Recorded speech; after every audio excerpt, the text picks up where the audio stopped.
কিছু মানুষ আছে যারা অল্পতেই রেগে যায়।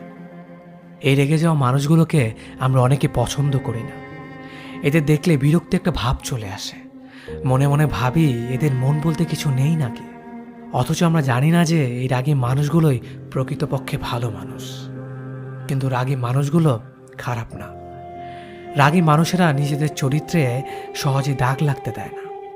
এতে যাই হোক না কেন, এদের ব্যক্তিত্ব যতটা নিখুঁত ঠিক ততটাই প্রখর। এরা সহজে হারতে শেখেনি। রাগ সবসময় খারাপ অর্থ বহন করে না। মাঝে মাঝে রাগের মধ্যেও নিজের ব্যক্তিত্বকে তুলে ধরা যায়। তবে অকারণে রাগ করা কিংবা অল্পতেই রেগে যাওয়া খুব খারাপ। এসব রাগের কোনো মূল্য নেই।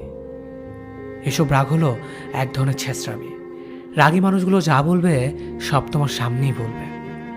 ভালো করলে ভালো বলবে, খারাপ করলে খারাপ। এরা সামনে তালি আর পেছনে গালি দেয় না।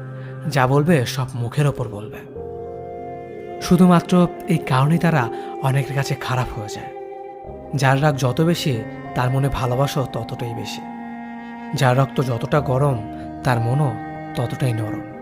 যে বেশি বকাঝকা করে সে নীরবে ততটাই কাঁদে।